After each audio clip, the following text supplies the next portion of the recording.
Hi there everyone and welcome back to BRM Driving School. So going to be doing a video today on stalling. You know, what causes stalling? What can we do to prevent it? Because it's a big problem for a lot of like newer learner drivers. Maybe you've done your first few lessons, you're starting to push on a bit and maybe start to explore different areas, but you're stalling, you don't understand why.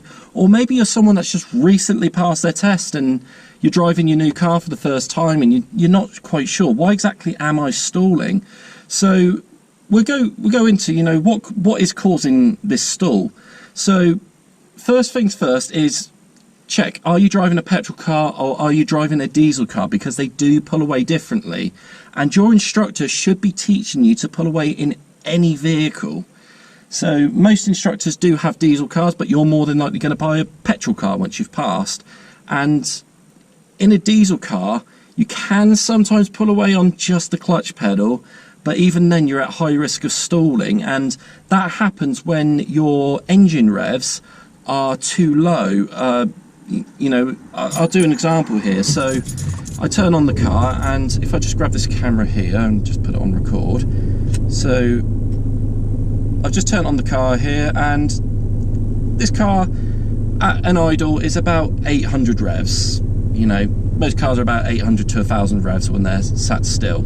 Anything below that, you are going to be at risk of stalling. And what happens is some instructors tell you to pull away on just the clutch pedal. So you're trying to pull away on the clutch pedal, you've got no power going through the engine. As soon as you put that load where you're trying to move off, you're putting the load on the engine, the revs drop a little bit, and that is where you are at risk of stalling, because there's just not enough power going through the engine. It's like, I can't cope with that, and it just stops. Imagine a bit like trying to ride a bike. You've got one foot on the ground, one foot on the pedal, you're about to move off, you put your other foot on the pedal, and then you've just not done anything. You topple over. It's essentially a similar thing in the car. You put your foot on the pedal, you start moving, the bike wants to move. That's the same with a car. You put some power through the engine, the car wants to move. So what I'll do here is I'm just going to do a quick demonstration on me deliberately stalling. Please do forgive the fact that I am wearing socks. I have size 14 feet, my shoes are massive. I tried testing this with my shoes on and my feet just take up the whole screen, so apologies for those that don't like looking at socks. Okay, so I've gone clutch down, I'm into first gear, so I'm going to do this without gas, where I'm going to deliberately stall it. So I'm on the biting point here, but listen to the noise the engine's making.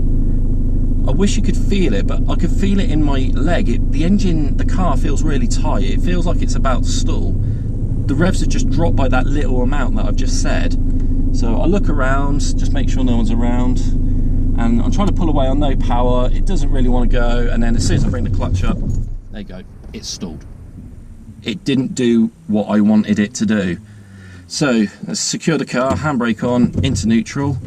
I'm going to go engine back on. Now on this occasion, I'm going to have some gas ready when I'm going to move off. So I've got power going through the engine. So when it comes to moving off and the load is going through the engine, those revs will not drop. They will stay around about 1,500 revs. That's what I'm going to set my gas to. It's going to stay around that area there. And you're going to notice it's going to move off with very little problems, as long as I don't bring out the clutch too quick. So I've got my gas ready. I've got my lighting point ready. I'm going to have a look around. I can see there's a car coming from behind, so I'm just going to let them go by first. In fact, they're turning, so just quick check around.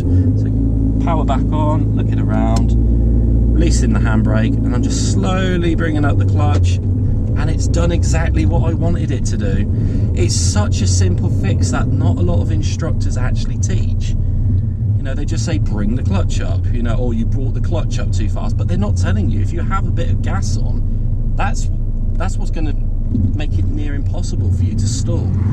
Because here's another example that I'm going to do here, why having gas on is really a good idea. Because sometimes it happens, a student might pull up at a set of traffic lights and they might have left it in second gear, for example. Now, any one of you have tried pulling away in second gear, you know you're more than likely going to stall. But I've got my gas ready, having a look around.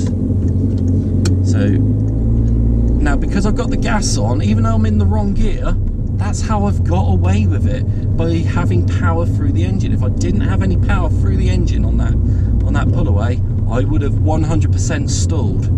So, you know, that's something just not a lot of instructors are teaching, and you know, it's something that really should be taught, because whether you're driving a diesel or a petrol car, that is really important to know that if you want to pull away, you need to have some gas on. Imagine you turn it, and if you're going to turn at a junction, you need to pull out quickly, and you pull out on just the clutch, you could risk stalling in the middle of a junction, and then you could potentially be in a collision.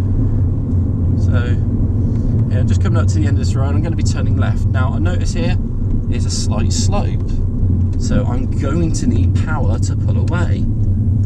So I'm approaching the end of the road. I'm going to stop on this occasion even though there's no traffic, just for a demonstration. So gas ready, biting point ready. So I can see there's a car coming, so I'm just going to let that go. But notice how I've got the car prepared. I'm ready to go. Car's turning left, just going to wait until they start turning just to be 100% sure. There we go, bit more power now. Clutch is coming up steady. And I've pulled away safely, and I've also pulled away quickly as well. That's another thing. You know, sometimes you may have to pull away quickly. Having that gas on will allow you to do it safely. So hopefully this short little video has helped you understand what stalling is. If you like what you see, hit the like, hit subscribe. If you want lessons, send me a message. I'll get back to you as soon as I can, and I'll see you all again soon.